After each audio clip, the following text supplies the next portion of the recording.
Welcome to Empire Building. I'm Wendy Papazan, and together with my 4 co-hosts, we bring you weekly unfiltered conversations about leadership, growing a big empire, and living on your own terms. I'm Kimber Lovett-Minkiti. We are investors and wealth builders with over $75 million in combined net worth. I'm Sarah Reynolds. We are visionaries who built more than 50 businesses with over $122 million in annual revenue. I'm Tiffany Fikes. We've led thousands of people and do it all while being pretty good moms. And I'm Seychelle Van Poole. We are your podcast to learn how to build big businesses and even bigger lives. Hi, everyone. Welcome. It is Tiffany Fikes this week with you. And I have the immense pleasure of being back with Elaine Stageberg. You may recognize her name from the interview we launched probably maybe a month or two ago. And we had such a great time with her that I begged her to come back, and she was gracious enough to do that. So thank you, Elaine. Excited to be here. Awesome. So if you have not listened to that episode, we get into her business and her background and her family and how she does it all in the normal conversations that we love to have here on Empire Building. And so we're going to drop that link in the show notes to make sure that you can go back and listen to that.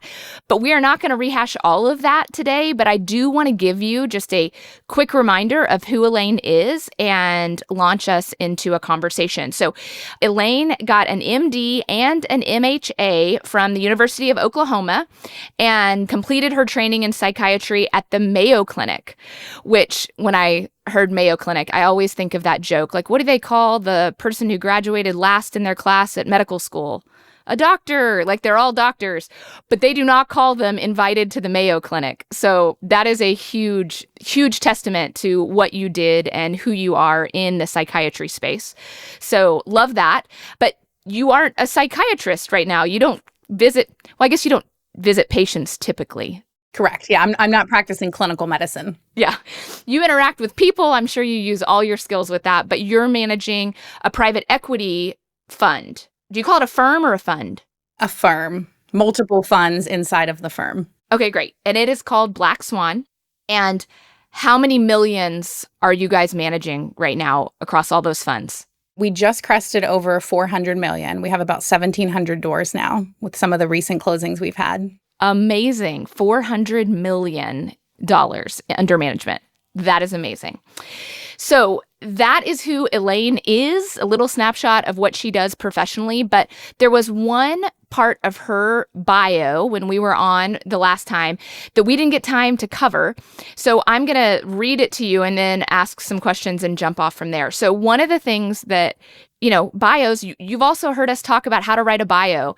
And so one of the things that she thought was important to include in her bio was she believes real estate is the most powerful way to leverage mindset, which I am so excited to dig into today. But before we jump into that exactly, with all the things that you know and all of your knowledge and experience with humans and people and business owners, what are a couple of things that you wish empire builders, business owners, humans walking around understood about mindset? Such a good question. And it dovetails so nicely into that sentence that I believe real estate is the best way to leverage mindset. I really think that regardless of what we're doing, a traditional career, an investment career, running a business, whatever it is, our mindset is the most important thing. Our mindset is what unlocks levels and levels and levels of growth.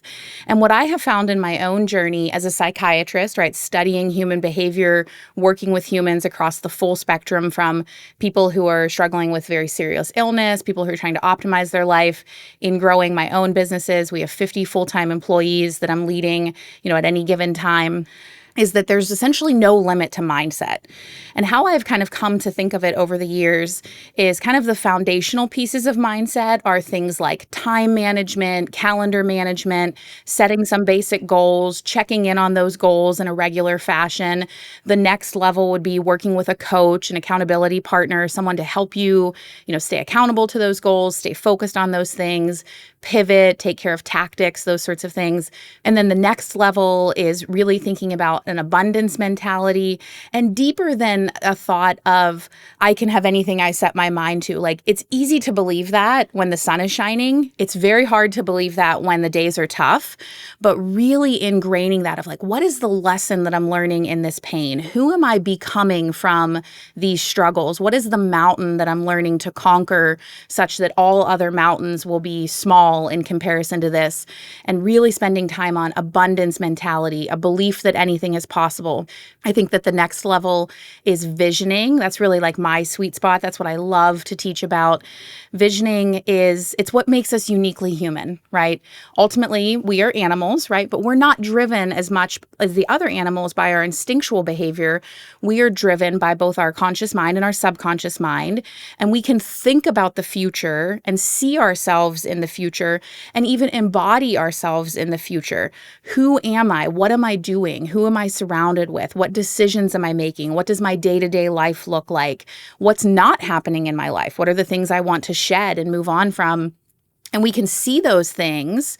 And the interesting thing about mindset is that our brains truly, all of the data shows, not from just like a woo-woo perspective, but from true neuroscience, all of the data shows that our mind does not know the difference between what we see in our imagination and what happens in real life. That's why like professional athletes will do deep visualizations of like throwing free throws over and over and over. They'll do that as part of their training. And so we can do that by connecting to our future selves and then embodying that person today. And then deeper levels of mindset are things like meditation, yoga nidra, like on and on and on. There's just so much that we can do to embody these deeper levels of consciousness, these deeper levels of growth that continually unlocks new levels that we can apply to all of the domains of our lives, our personal growth, our spirituality, parenting, marriage, business. And then I think real estate is a huge one because the stakes are so high in real estate. So just super excited to talk about this topic today. Yeah. So let me circle back on one thing that you said. So these levels, like, are they sequential? Like, do you have to go through all of them? Or can you be at different places at different times? Like, how does all that work? And how do you harness that?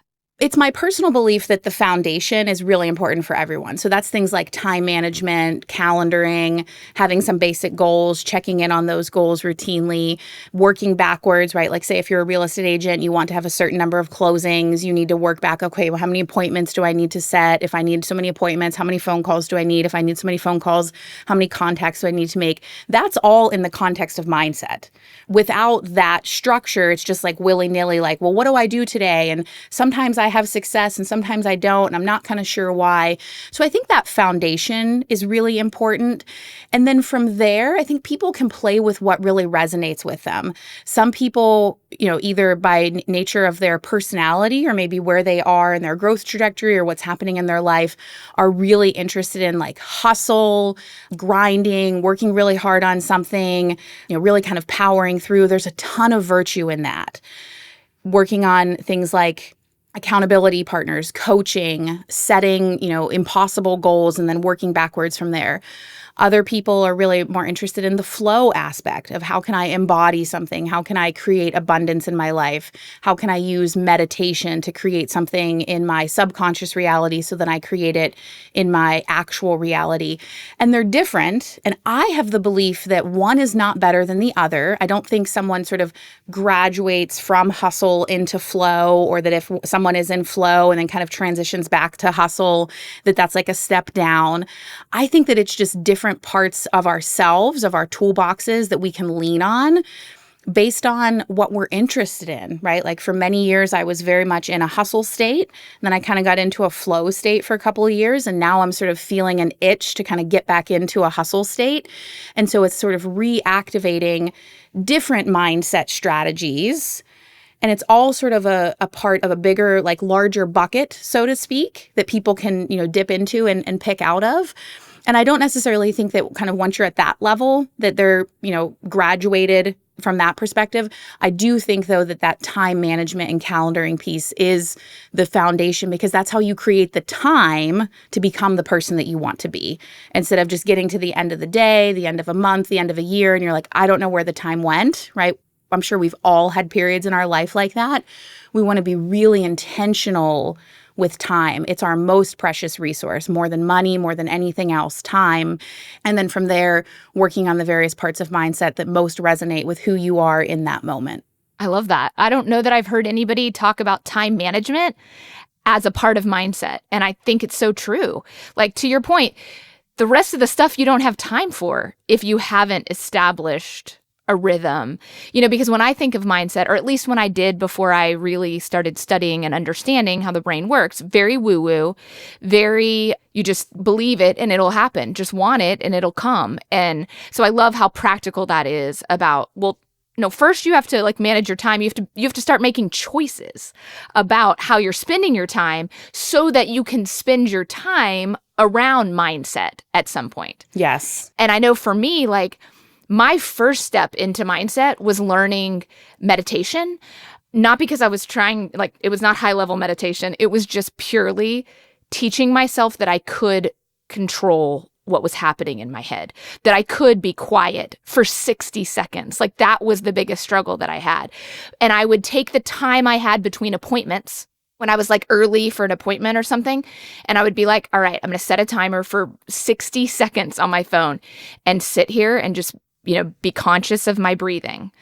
And I failed over and over again but got there. Okay, and let me see if I can do 2 minutes of concentrating on my breathing. But to your point, if I didn't have time between my meetings, if I wasn't being intentional about it, none of it would have happened.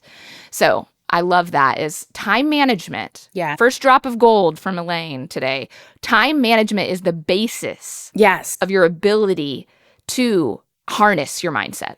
Yes, and I love the example that you gave there because we know from studies of human development, of human learning, that humans struggle to learn in a period of stress, right? Think about a time in your own life, right? Maybe go back to your elementary or middle school years. If you had a teacher that you felt shameful around or you felt embarrassed, that probably wasn't a good year in your education. If you had a teacher where you felt really supported, you felt like you could be yourself, you felt like you could make mistakes, you felt like you could ask questions and grow, you learn a lot in that situation. Humans, we're learning at all times, but we know about learning optimization, and it's harder for us to learn in periods of stress.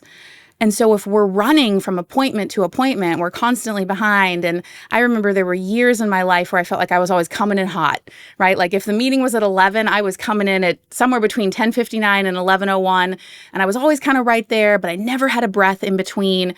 Well, you can't really work on the next level of yourself if you're constantly, running by the seat of your pants, right? So first you have to kind of create some of that white space, create some breathing room, create some time in your calendar that's dedicated to important but not urgent activities, right? Go to the Eisenhower matrix. It's probably beyond what we have time to talk about today, but anyone can Google the Eisenhower matrix to focus on the things that seem like they're not important, like journaling, reading, meditating, right?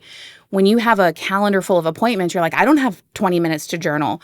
But when you structure your time and you really are efficient and you get rid of the things that aren't meaningful and you delegate out things that other people on your team can be doing, all of a sudden you can create 30 minutes, 60 minutes to journal. And that's where the real growth comes from. Even though it might be the least, quote unquote, important, it's really the least urgent. It is indeed the most important, going back to the Eisenhower matrix. Love that. Awesome. Okay, so foundational time management, then you can start working on mindset with all those different ways. Love that. Okay, so after now they've heard you talk about what mindset is, how in the world does real estate unlock? How is it the greatest tool or most powerful way to leverage mindset? Tell us more about that. Yeah. So let me tell you just a little bit about kind of my history and how these, various parts of my life were coming together. So as you mentioned, I was training in medical school. I was training in residency at the Mayo Clinic. And at the same time, my husband and I were building our real estate portfolio. We started with single family homes. Way back in the beginning, we were acquiring them ourselves, doing most of the renovations ourselves. We've always done our own property management. And then as we grew, we started working with passive investors. We built a fully fledged property management company. We have a very large real estate sales team. So kind of these two parts of my life were happening at the same time. And then on top of that, we were also, growing our marriage. We had many children along the way. We now have 5 children. And so I was learning all about human development and human behavior in my world as a psychiatrist. I was getting this sort of different look into human behavior and human development through the world of business coaching. I'm a huge believer that people should have business coaches. They should be in masterminds, surrounded by high-level peers, right? All of those things. And then I was building my business and my family kind of all at the same time. And what I quickly came to realize, I think Gary Keller first kind of planted the seed, right? He says that if you're in real estate, you can get a good deal on a house. Like if you work at the Gap, you can get a good deal on a pair of jeans. If you work at a restaurant, maybe you get a discount at a restaurant. But if you work in real estate, you can get a good deal on a house. And I'm like, that's really curious, right? Because housing is the most expensive thing that anyone generally owns in capitalism, right? It's our most expensive asset. It's our most expensive monthly cost. And so I started like playing with that in my mind. And then, we're buying single family homes. We're doing 5, even 6-figure renovations. We're building our company. And I kind of had this like duality where I could see that I would be faced with 6, even 7-figure decisions. Those were tough decisions to make. And I could rely on things like pros and cons lists and kind of working through like if-then scenarios and those sorts of things. But ultimately, I had to rely on the belief of what was possible, the belief that I could figure things out, the deep understanding in my bones that things were not always going to be easy, and that not only would that be okay, that was ultimately what I wanted because that would strengthen me, right? If you want to lift a 50-pound weight in the gym, you don't lift 10-pound weights over and over and then think that miraculously you're going to pick up the 50-pound, right? You do the 35, then the 40, then the 45, right? And so I was experiencing that. And then I was also experiencing that as I was making these big decisions in our real estate ventures, the other decisions in my life all of a sudden didn't seem that hard. Things like, should I put my kid in rec soccer or rec baseball? Okay, well, that's not a permanent decision. Maybe we do both. Maybe we do one this season, one next season. Something like acquiring a home, that's also not a permanent decision, but it's much more permanent, right? Than like, are we doing rec soccer or rec baseball? So I was coming to see that I needed my mindset to help me make these big decisions in real estate, and that the exercise of making these big decisions in real estate kind of revealed to me that I didn't need to stress about almost any other decision in my life because I had the fortitude, I had the muscle to make big decisions. And the thing in the middle, the nexus, was mindset. Okay, so I'm going to repeat back what I'm hearing you say to make sure that I'm understanding.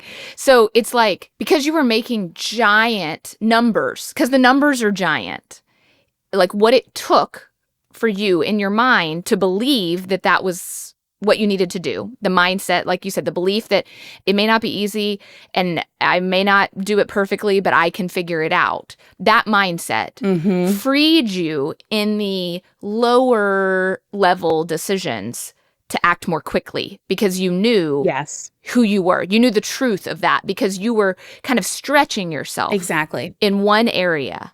You got it. And what I have seen time and time and time again from high performers, when I look to the people who are, light years ahead of me, and I'm like, how can I become more like them? The thing that I see over and over and over is they don't let little decisions eat them up. And conversely, when I look back to people, even people that I love dearly, and it seems like they're maybe stuck in a certain level of growth that they want to break out of, but they're kind of not sure how, a pattern that I see is that they use a lot of their energy for small decisions, for decisions that are fleeting, that aren't permanent, those sorts of things. And you see that so readily in real estate, right? You hit the nail on the head. You're dealing with big numbers. You're dealing with people. You're making relatively permanent decisions, right? You can always buy and sell a home, but it's very different than, say, buying and selling a stock. As you grow, you're hiring people, either real estate agents or people that are salaried or hourly. So you're doing that. We were working with passive investors. So all of a sudden, I had real numbers in my bank account, in my spreadsheet, that I'm like, this money doesn't belong to me. This belongs to my investors, and I need to steward it very, very well because they took a lot of effort and time and blood, sweat, and tears to earn this money, and they have dreams about the returns that are going to come from this money. And so it was very clear to me that I needed to focus on the big decisions and not sweat the small stuff, right? I think that comes from John Maxwell. I'm not 100% sure, but like, don't sweat the small stuff. Like, you learn that very quickly in real estate, whether you're an investor, you're working as an agent, whatever it is, the decisions on a daily basis are so big that you learn that the small stuff, you just have to let that go. Fascinating. Yeah, like you can see that in all kinds of different parts of your life too. Like if that's how you grow your mindset or how you go to the next level, it's like every time you do something hard, every time you fail and get back up or stretch yourself in something, you're making these other decisions easier. Like as an overthinker, like the whole reason I needed to do meditation was because I am like even subconsciously running through things in the back of my head all the time. And so it's like, did I even say the right thing to that person? Did I, blah, blah, blah, whatever the thing is that's running in the back of my mind, understanding, okay, I don't even have space for that because I'm making such big decisions over here that's got to quiet or else I can't get what I need over here. So good. Okay, so where else do you see real estate besides just that big number? Is there any other part of it that you're like, that unlocks your mindset too? So let's kind of talk about kind of splitting real estate, right? Because I have, kind of two domains, and I know a lot of listeners have real estate sales teams, and maybe they're a real estate agent themselves, they're leading a team, and maybe they're doing some investing as well. So I principally do investment. We do have a real estate sales team as well. But thinking about like, what are the milestones that people go through as they become an investor and they scale their portfolio, as they become a real estate sales agent and they grow a team or, kind of advance in that business? Like maybe they're going through, Gary's 7 layers of leadership there. And I think about how real estate compounds mindset. So the beautiful thing about real estate is there's so many other businesses that are great businesses, right? Don't get me wrong. Like I think everyone should do some sort of business. I'm a big believer in small businesses, all of those sorts of things. But going back to our fundamental premise that real estate is the most expensive thing generally in capitalism, right? It's the most expensive thing that like a household owns. It's their most expensive, say, monthly payment. As you're growing as a real estate investor, maybe you start with a single family home, then you do a small multifamily building, then maybe you do a joint venture, then you do a syndication, maybe then you become a general partner. That was the track that I went on. So the decisions that you're making early on, they're not just linear growth, right? They compound into bigger and bigger and bigger growth because there's such an upward trajectory in real estate as opposed to say, let's take, say, running a restaurant or owning a restaurant. That's a little bit more linear, right? Because you ultimately have to create, a certain number of restaurants that serve a certain number of customers. You serve a certain number of dishes each day. And scale is much harder in many types of businesses as compared to real estate, where you can go from a $100,000 property to $1 million property to a $10 million property to a $100 million property to a $1 billion property, right? There's few other industries where something like that can happen. And so by getting through the growth and the mindset growth and the belief that it's possible and the ability to handle discomfort and the ability to play in the sandbox of the unknown at, say, the $100,000 level, well, then you unlock the $1 million level. And you do that for a while, then you unlock the $10 million level. So that's on kind of the investment side. And then on the real estate sales side, it's very much a process of becoming, right? If we think about the book E-Myth by Michael Gerber, right? There's the baker, and then there's the manager, and then there's the entrepreneur. And in real estate, you have the opportunity to do that. You can build a great career directly doing sales, working with clients, and you can then, start to lead a couple of agents. Then you can lead a very large team, and you keep unlocking these different levels. And it's my perception that there's so much growth available in all of the various domains of real estate, and they really compound, right? When you can go from making a $100,000 decision to $1 million to a $10 million decision, all because you become comfortable with decision making. You become comfortable with believing that you are the type of person that can make those big decisions. The mindset compounds. So not only are you compounding financially, right, from growth of real estate or growth of your sales, you're compounding, simply in the ability or the belief that it is possible for you to make bigger and bigger and bigger decisions. And the next thing you know, you're running a portfolio of 400 million, or you're running a team with dozens of agents in, many different locations, and you're doing, tens or hundreds of millions of dollars of sales for all sorts of different families and needs.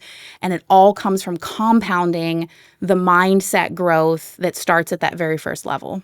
Well, and I think it's not just the belief that you can do it or that you're capable, but for a lot of people, it's also the belief that you should be here, that you deserve, Yes. deserve, I hate the word deserve, but that you are just as capable as anyone else, that you deserve to play at this level, that you can, should, whatever. Yes. Is that belief a different mindset that you've got to compound, or do you think it goes hand in hand with the dollar? Because I think it's maybe a little separate from just the dollars get bigger, but your belief in yourself.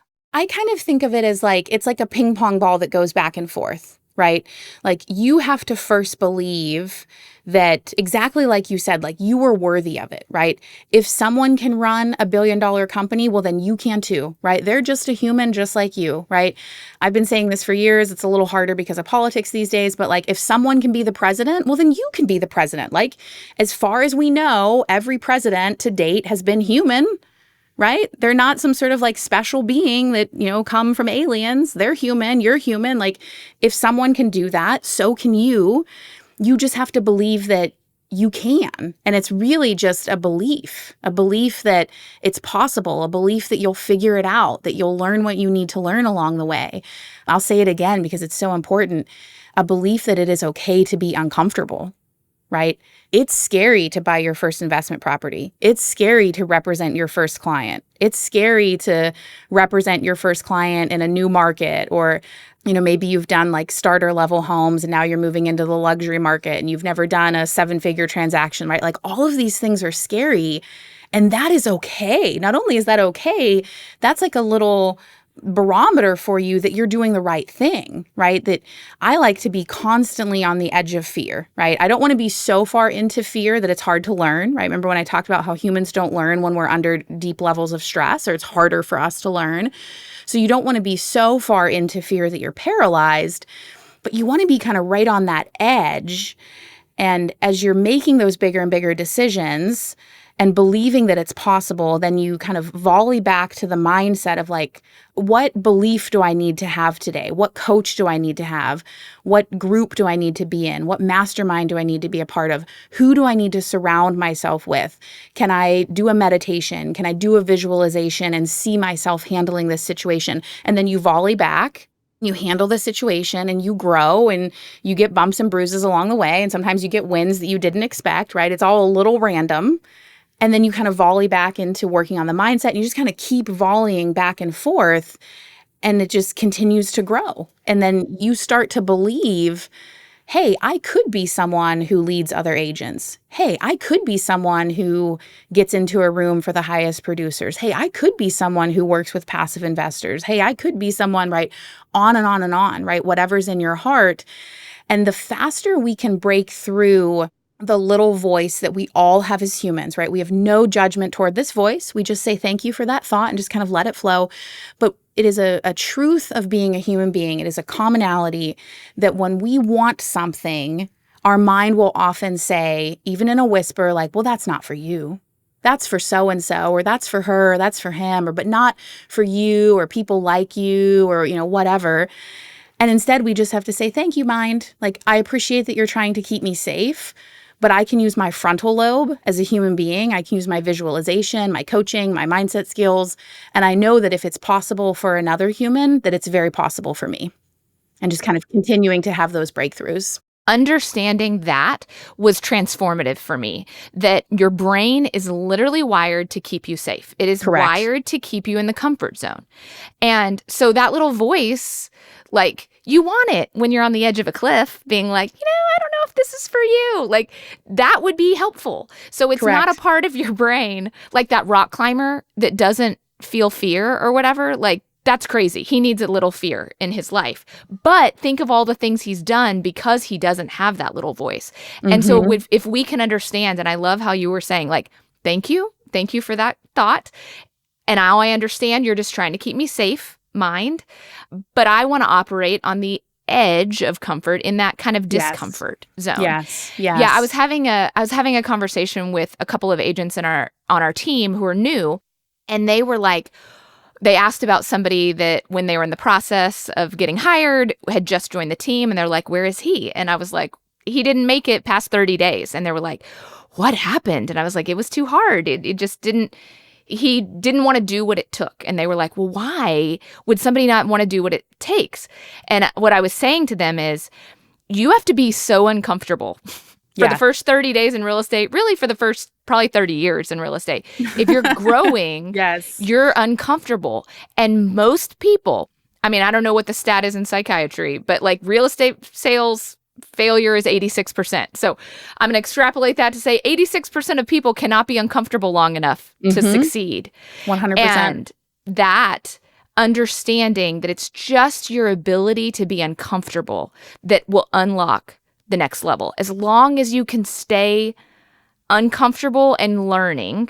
So I love that there's that sweet spot. You can't be literally running from a lion, you know, and growing. You're just surviving at that point. So you've got to find that sweet spot for yourself, and that's what real estate provides, whether you're in sales, whether you're buying 7-figure, you know, or 9-figure or whatever digit numbers in real estate. That's providing this reps for your brain, for your mindset, that I am uncomfortable and I'm going to move forward anyway, and because I am capable of learning. Yes. Or whatever that is. I think that's a beautiful part to talk about. I want to speak to the listener who's maybe listening, and I appreciate that you've hung with us this long, and that sometimes people are like, "Oh, mindset, like that's woo-woo," or like, it's not true that I can just like see something in my head and then make it happen. And let's speak to that, right? I believe, as a trained psychiatrist, someone who, you know, deeply understands the brain, understands neurology, understands neuroscience, that much of this stuff is very real. That truly we do activate our mirror neurons and parts of our subconscious mind, like true like brain neural networks that we can see on functional MRIs and those sorts of things. And that sometimes either people maybe misunderstand mindset, or it's used kind of maliciously to kind of fool people into thinking like, "Oh, well, you can just set a goal and it comes true. Like, join my program and everything will come true." No. The level of hard work that needs to be coupled with these things is extraordinary. And yet, it's volleying back to the mindset. It's the mindset that you wake up, you see what's on your calendar, you see the decisions that you have to make that day, you're going through the day, you're going through the month, the year, and it's very hard. Exactly like you're talking about with these new agents. It's very hard, and yet you choose to believe. It is a choice. You choose to believe, yeah, this is hard, but it's enjoyable. This is hard, but this is the feeling of learning. This is hard, but once I figure this out, I'll have this skill set forever. I'll know the answer to these types of questions forever. This is hard, but I'm building something. I'm putting one block in, block after block after block, and pretty soon I'm going to have a wall, then I'm going to have a cathedral, right? So there's a lot of hard work, right? I am not saying, and you're not saying either, that you can just like journal your way to success or meditate your way to success, or you believe that it's possible. You put in the really hard work. You train yourself to not only tolerate, but to enjoy the hard work, because you understand what benefits it's providing for you. You understand all the goodness that it's unlocking for you. And you go into periods of hustle and flow, right? Where sometimes I work with a really great coach. She's in the real estate world. And he says, sometimes you're paddling, and sometimes you're just kind of coasting along and you're watching the scenery, and you can go back and forth, right? I'm not saying that anyone needs to just paddle their heart out for their entire career. Sometimes you do take a step back and you just enjoy the growth that you've created, and you benefit from the compound growth that you've had. And then, you know, kind of the phase that I'm in, like I'm getting an itch for another round of paddling, right? So you go hustle and flow, mindset plus hard work. But the hard work it's not a pejorative. It's not something to be avoided. It's not something of like, ooh, you have to work hard. It's like, yes, I get to work hard. I get to do cool stuff every day. I'm not in a career where I'm making the same decisions that I was making 10 years ago. I'm doing new things every day. I'm making decisions I've never made before. Yeah, that's awesome. Okay, so what else in the real estate world? Because I've got a question outside the real estate world, but I don't want to cut you off. So what else do we need to know about real estate unlocking mindset? Because you're so practical in how you talk about this thing that is and does kind of seem woo-woo, but you're so practical. So what else do we need to know?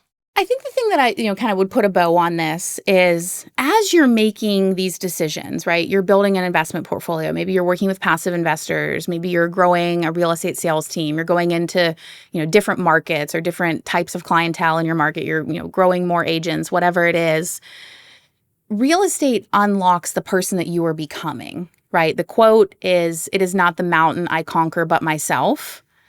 And I think that is so true in real estate, right? Like, we don't hit the stats just to hit them, just to say, oh, I had a certain GCI or I have a certain portfolio or I made this much in rental income. Like, those things are great, right? Don't get me wrong. I want everyone to have huge bank accounts, amazing lives, tons of freedom, all of those things. The real prize is the person that you become in doing so. The person who has a calm, steady energy. My word of the year is unflappable. Unflappable, right? When you have a big book of business and you're doing a ton of transactions and you're managing a lot of people, whether it's your agents or your salaried folks, your clients, your investors, your residents, right? Whatever it is, you are dealing with thousands of decisions every single day. And if those ruffle your feathers, you will struggle in your growth. But if you become unflappable and you just believe in your ability to make decisions, you believe in your ability to train and lead teams, to pass that mindset on to your team that, hey, you can make big decisions. I'm empowering you to make big decisions.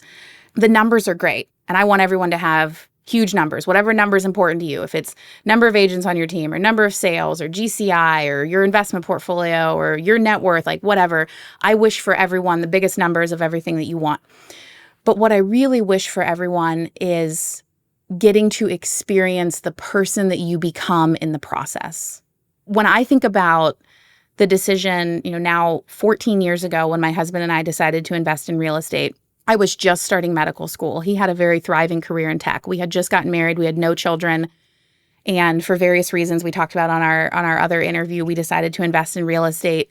And at that time, I truly thought everything that we're saying today, I never could have said these things. I would have listened to an interview like this and been like, oh, that's interesting. But I never could have come up with these thoughts myself.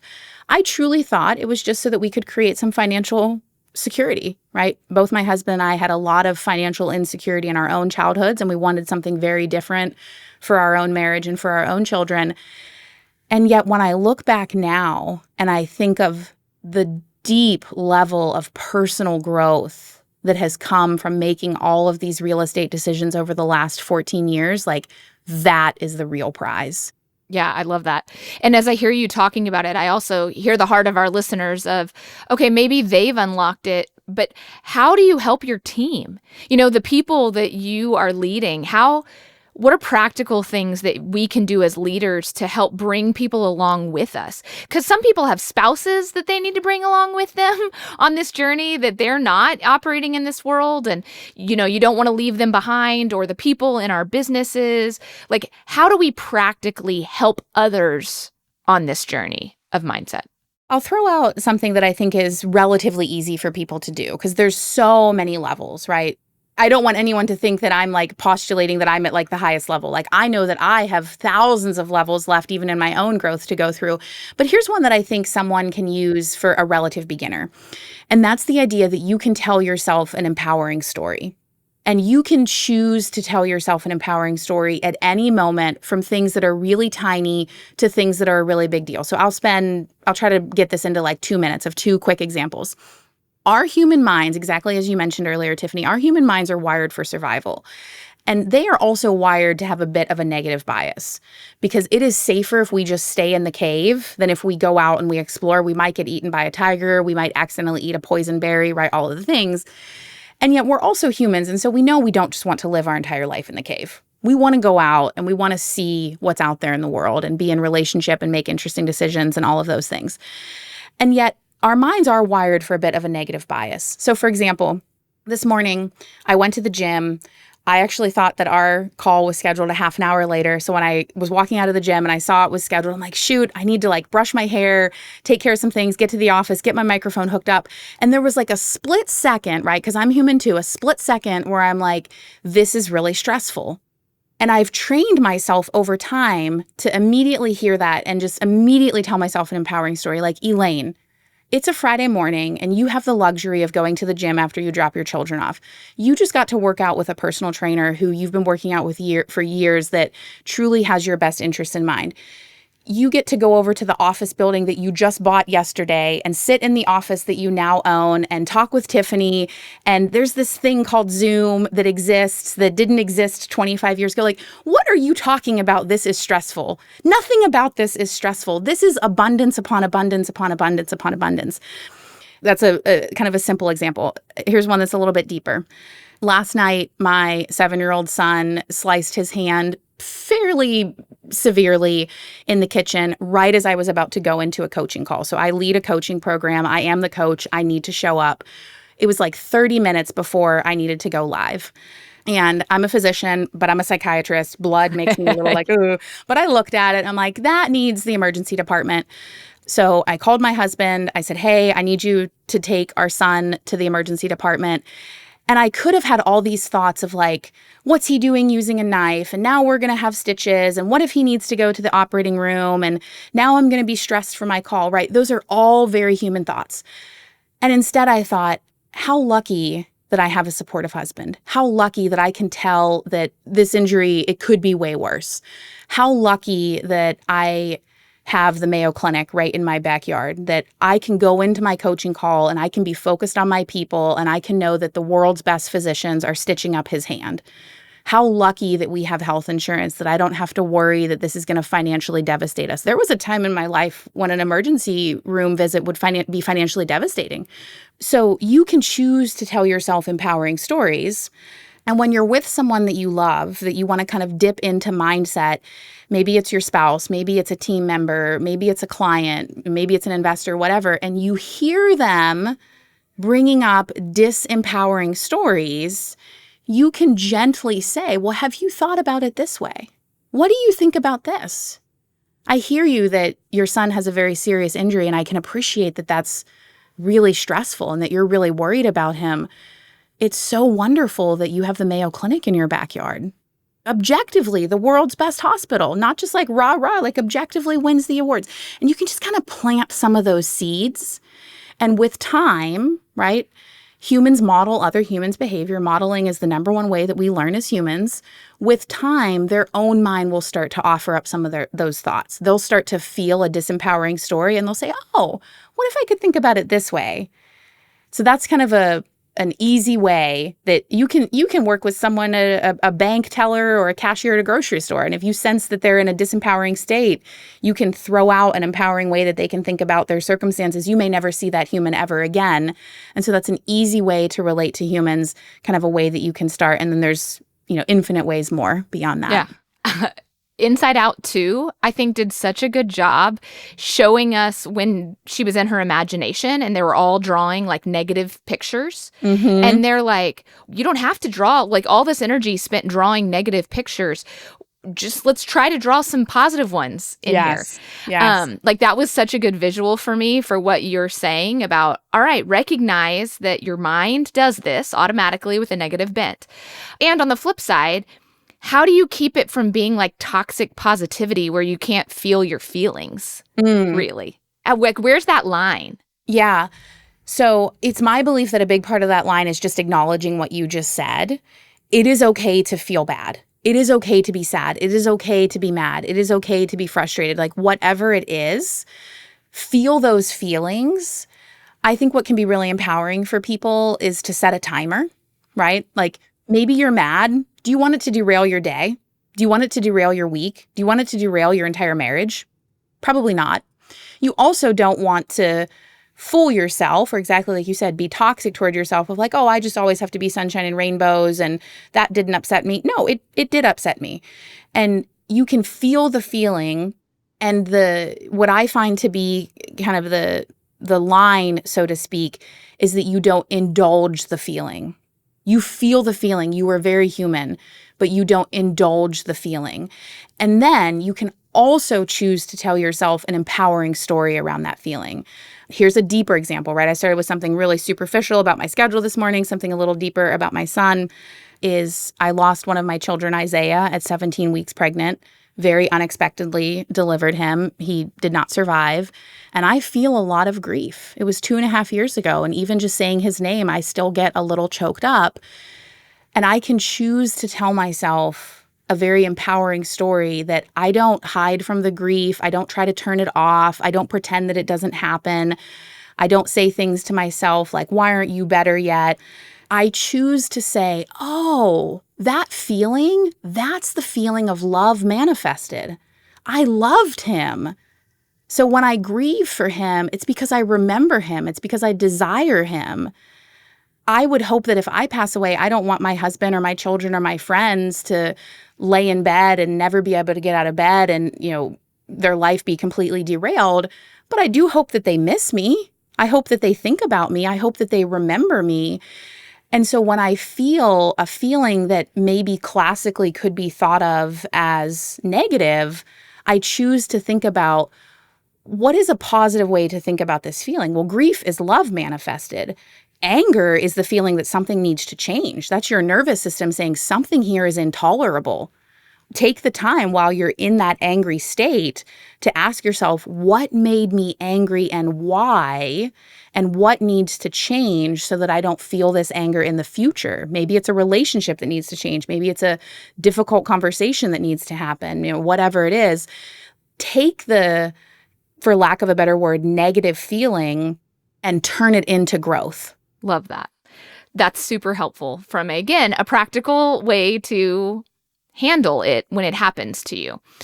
Okay, so my last question is all this that you talked about with, that real estate requires you to get uncomfortable, basically, with either the scale of the numbers, the scale of the deal, the scale of the people you manage, just simply the activities you have to do.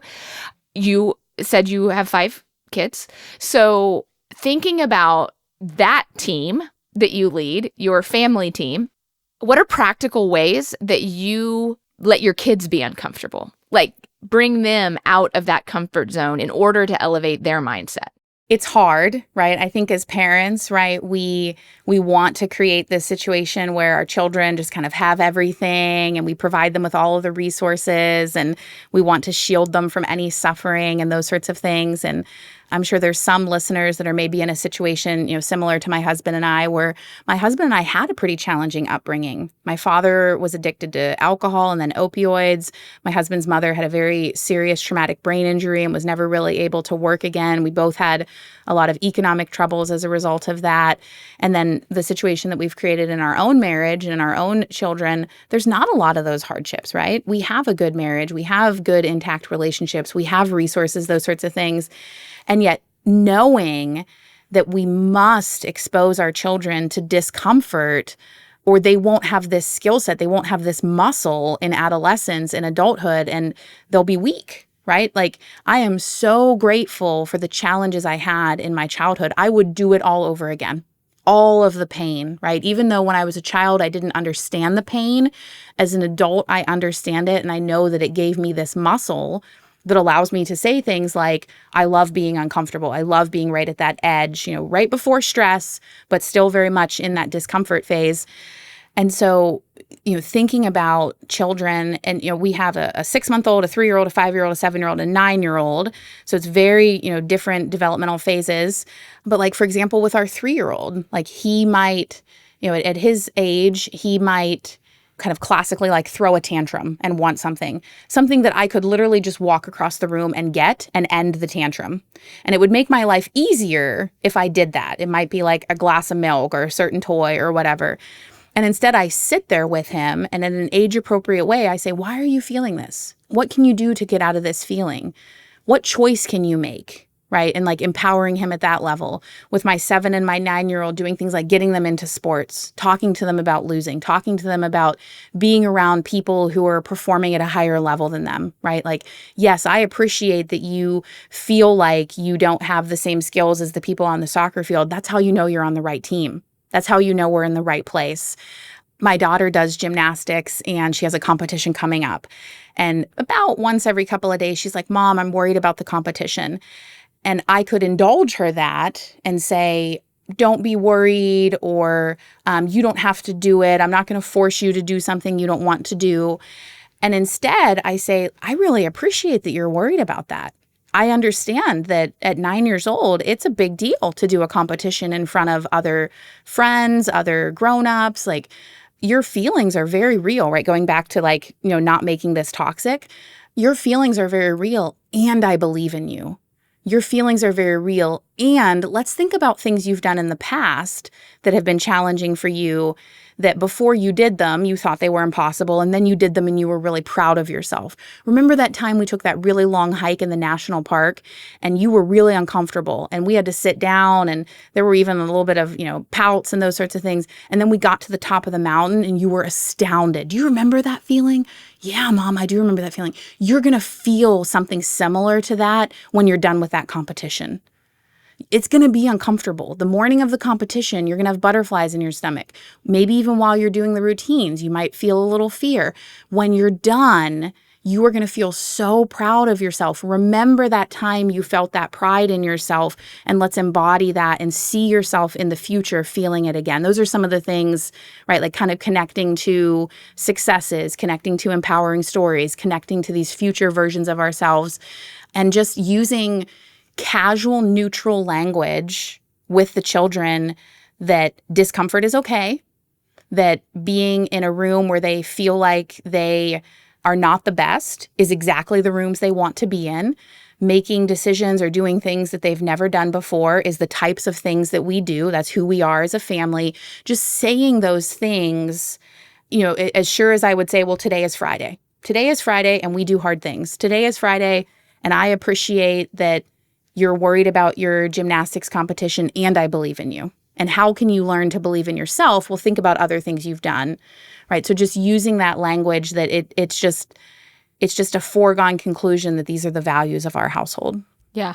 And I think even listening to you and how you would talk to the kids, for those of us that, don't have kids or are on the beginning of our mindset journey, this is also what we say to ourselves. Absolutely. Those are kind of like the hidden tools that you can say to yourself. And I love that you brought up family values. Like one of Fike's family shares, that's one of our values. Fike's family does hard things.